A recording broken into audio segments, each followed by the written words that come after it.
Muitos campos para a liderança. Antes de deixar este capítulo, chamamos sua atenção para alguns campos férteis, em que houve declínio de liderança e nos quais o novo tipo de líder pode encontrar oportunidades em abundância. 1. No campo da política há uma procura insistente por novos líderes, procura que indica nada menos que uma emergência. 2. Os negócios bancários estão passando por uma reforma. 3. A indústria pede novos líderes. O futuro líder na indústria, para durar, deve se considerar quase como um funcionário público, cujo dever é dirigir o que lhe foi confiado de maneira a não pesar nem no indivíduo nem num grupo de indivíduos. 4. O líder religioso do futuro será obrigado a dar mais atenção às necessidades temporais de seus seguidores, à solução de seus problemas econômicos e pessoais presentes e menos atenção ao passado morto e ao futuro ainda por nascer. 5. Nas profissões jurídicas, médicas e educacionais, um novo tipo de liderança e, até certo ponto, novos líderes se tornarão necessários.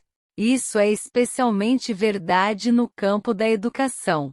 O líder nesse campo deverá, no futuro, encontrar meios e modos de ensinar as pessoas a aplicar o conhecimento recebido na escola. Deverá lidar mais com a prática e menos com a teoria. Esses são apenas alguns dos campos em que oportunidades para novos líderes e um novo tipo de liderança são agora possíveis de obter. O mundo está passando para uma mudança rápida. Isso quer dizer que os meios pelos quais se produzem as transformações nos hábitos humanos devem ser adaptados às transformações. Os meios aqui descritos são os que, mais que quaisquer outros, determinam as tendências da civilização. 5 maneiras de obter um bom emprego. As informações aqui fornecidas são o resultado líquido de muitos anos de experiência, durante os quais milhares de homens e mulheres foram encaminhados a vender seus serviços, com eficiência. A experiência provou que os seguintes meios oferecem os métodos mais diretos e eficazes de reunir o comprador e o vendedor de serviços. 1. Escritórios de colocações. É preciso ter cuidado para escolher somente escritórios conceituados, cuja gerência possa mostrar registros adequados de resultados satisfatórios. Há relativamente poucos escritórios nessas condições. 2. Propaganda. Tente os jornais, periódicos comerciais, revistas. Anúncios classificados geralmente merecem confiança, no sentido de darem resultados satisfatórios no caso dos que procuram cargos de venda ou de assalariado comum. Propaganda promocional é mais recomendável no caso dos que procuram relações com dirigentes, de modo que o anúncio apareça na seção do jornal mais capaz de chamar a atenção da classe de empregadores que se procura. O anúncio deve ser preparado por um perito, que sabe como injetar qualidades de venda suficientes para obter respostas. 3. Cartas pessoais de solicitação. Essas devem ser dirigidas a determinadas firmas ou indivíduos mais necessitados dos serviços oferecidos. As cartas devem ser, sempre, bem datilografadas e assinadas à mão. Com a carta deverá ser enviado um dossiê, ou um sumário das aptidões do candidato. Tanto a carta de solicitação como o dossiê sobre as experiências e aptidões deverão ser preparados por especialistas. Vejam as instruções referentes aos dados que devem ser fornecidos. 4. Solicitação através de conhecimentos pessoais. Se possível, o candidato deve tentar uma aproximação com os empregadores em perspectiva, através de amigos comuns. Esse método é especialmente vantajoso no caso dos que procuram ligações com dirigentes e não querem dar a impressão de se estar mascateando. 5. Solicitação pessoal. Em alguns casos pode ter mais efeito o candidato oferecer os serviços pessoalmente aos empregadores em perspectiva. Nesses casos, deve ser apresentada por escrito uma lista dos requisitos para o cargo, uma vez que futuros empregadores desejam, muitas vezes, discutir as fichas apresentadas com os sócios. Como preparar um sumário ou dossiê? Esse sumário deve ser preparado com o mesmo cuidado com que o advogado prepara a petição de um caso a ser julgado no tribunal. A não ser que o candidato tenha experiência no preparo dos sumários, deve ser consultado um perito e seus serviços requisitados para tal propósito. Comerciantes de sucesso empregam homens e mulheres que compreendem a arte e a psicologia da propaganda, para apresentar os méritos do seu produto. Quem tiver serviço pessoal a oferecer deve fazer o mesmo. Os dados seguintes devem aparecer no sumário. 1. Educação. Declare em poucas linhas, mas com segurança, a instrução que teve e quais as matérias em que se especializou na escola, dando as razões da especialização. 2. Experiência. Se você teve alguma experiência em cargos similares que procura, descreva-as, declarando nomes e endereços dos empregadores anteriores. Assegure-se de estar salientando qualquer experiência especial que possa ter tido e que o capacitaria a ocupar o cargo que deseja. 3. Referências. Todas as firmas comerciais, praticamente, desejam saber tudo sobre resultados anteriores, antecedentes, etc., dos empregados em perspectiva, que procuram cargos de responsabilidade. Acrescente ao sumário breves fotocópias de cartas de A. Empregadores anteriores. B. Antigos professores. C. Pessoas proeminentes, cujo julgamento mereça confiança. 4. Uma fotografia. Coloque junto ao sumário uma fotografia sua, recente e não enquadrada. 5. Candidate-se a um cargo específico. Evite solicitar um cargo, sem descrever exatamente o cargo determinado que deseja. Nunca solicite apenas um cargo. Isso indica falta de aptidões especializadas. 6. Declare suas aptidões para o cargo. Dê todos os pormenores quanto à razão que acredita capacitá-lo para o cargo que procura. Esse é o pormenor mais importante da sua solicitação.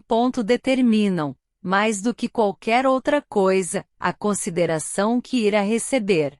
7. Ofereça-se para um período de prova. Isso pode parecer uma sugestão radical, mas a experiência demonstrou que raramente falha para conquistar, ao menos, uma tentativa.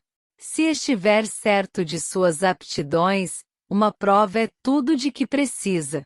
Além disso, a oferta indica que você tem confiança em sua capacidade de ocupar o cargo que procura. É muito convincente. Deixe bem claro que sua oferta se baseia em a. Sua confiança na capacidade que tem de ocupar o cargo. B.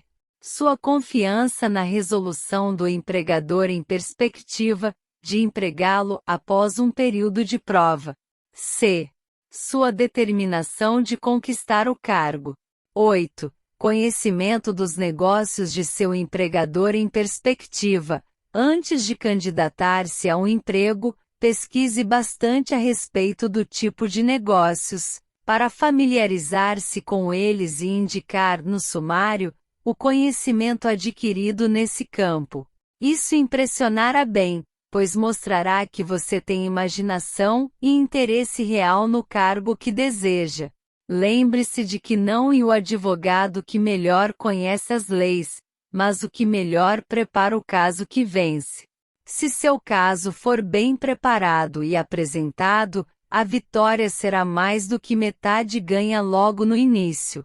Não tenha medo de se estender demais no dossiê. Os empregadores têm o mesmo interesse em adquirir os serviços de candidatos capazes do que você em conseguir o emprego. Na verdade, o sucesso de muitos empregadores de êxito é grandemente devido à sua habilidade em escolher representantes capazes. Eles querem todos os dados possíveis. Lembre-se de mais uma coisa: capricho no preparo do dossiê mostrará ser você pessoa esmerada. Tive oportunidade de ajudar no preparo de dossiês de clientes, que eram tão notáveis e fora do comum, que resultaram no emprego do candidato sem entrevista pessoal. Ao completar o dossiê, mande encaderná-lo com capricho e escreva, à mão ou à máquina, o seguinte: Dossiê das aptidões de Robert K.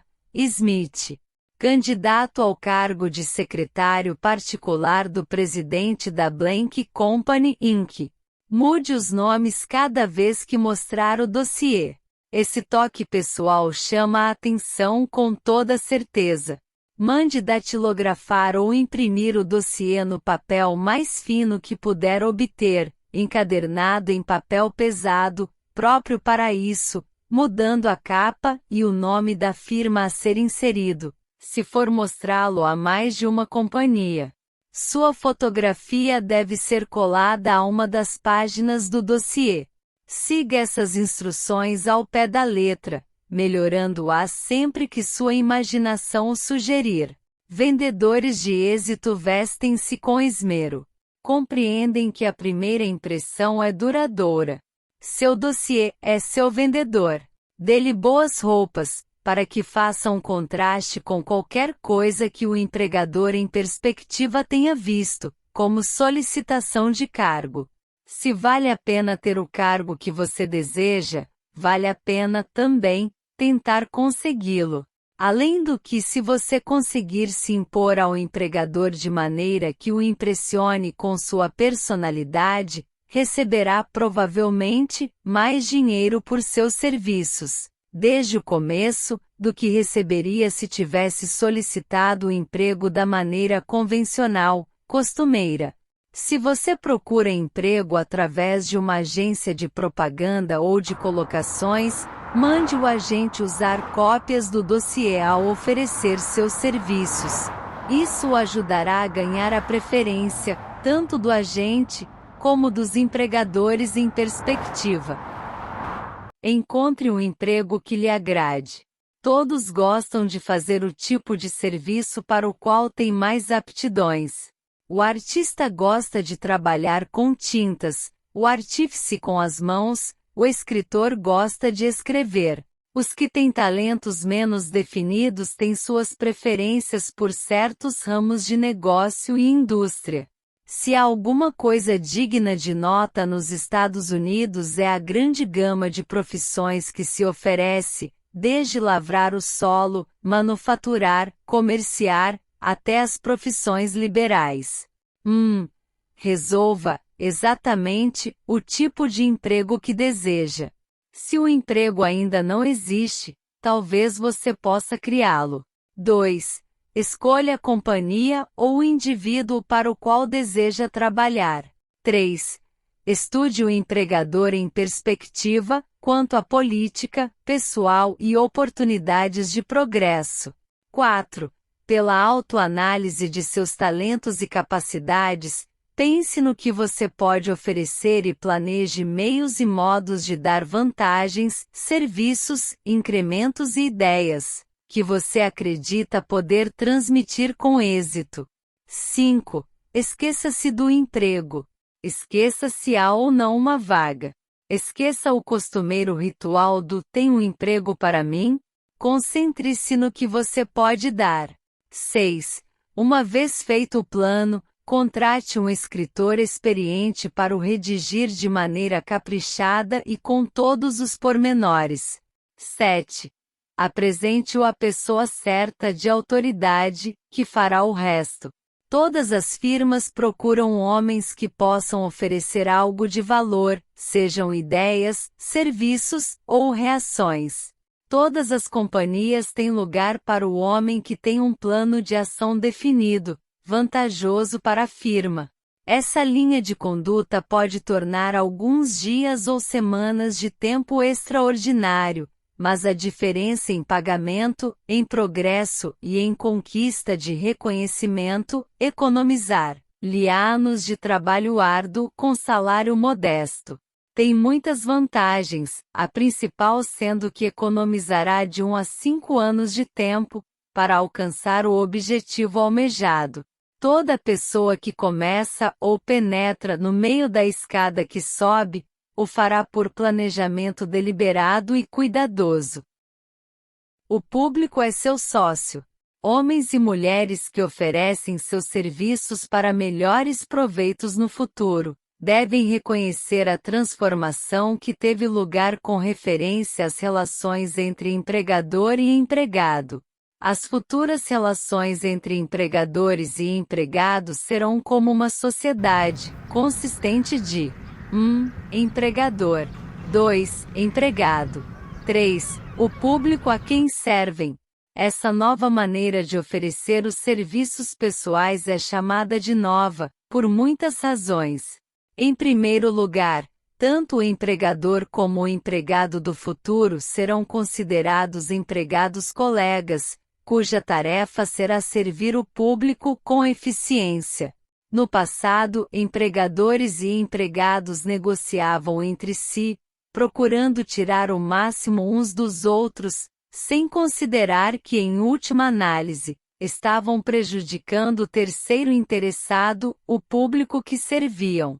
Cortesia e serviço são as palavras-chave do comércio de hoje, aplicando-se à pessoa que negocia serviços pessoais ainda mais diretamente que ao empregador a quem ela serve. Em última análise, tanto o empregador como o empregado são empregados pelo público que servem. Se não os servirem bem, pagam com a perda do privilégio de servir. Todos nós nos lembramos do tempo em que o homem que lia o medidor de gás batia na porta com força suficiente para quebrá-la. Quando se lhe abria a porta, entrava sem ser convidado, com uma carranca que parecia dizer claramente: "Por que me fizeram esperar?" Tudo isso mudou agora. O homem que lê o relógio de gás comporta-se como um cavalheiro que está encantado de servi-lo. Antes que as companhias de gás percebessem que seus empregados carrancudos estavam acumulando responsabilidades impossíveis de eliminar, os educados vendedores de fogões a óleo apareceram, fazendo um negócio da China. Durante a Depressão, passei vários meses na região carbonífera de Antracita, na Pensilvânia, estudando problemas que quase destruíram a indústria do carvão. Empregadores e empregados procuravam explorar uns aos outros, acrescentando o custo das negociações ao preço do carvão, até descobrirem que tinham criado um comércio magnífico para os fabricantes de utilidades domésticas à base de óleo e para os produtores de óleo bruto. Esses exemplos servem para chamar a atenção dos que têm serviços pessoais a oferecer, para mostrar que estamos onde estamos por causa de nossa própria conduta.